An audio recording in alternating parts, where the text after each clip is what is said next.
ഇനി ഞാൻ വരണോ? ശരി, നിങ്ങൾ ഇട്ടോ, വരാം.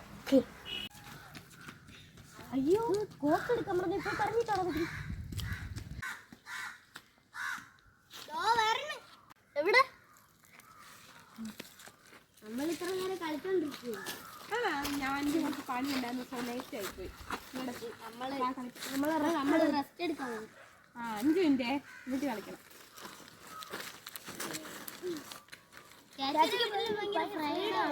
പിന്നല്ലാതെ ഞാൻ നിങ്ങളെ പോലത്തെ കൊച്ചു കുട്ടികളൊന്നും അല്ലല്ലോ. ഫുൾ ഫ്രീഡമാണ്, എവിടെ ആണോ പോവാ.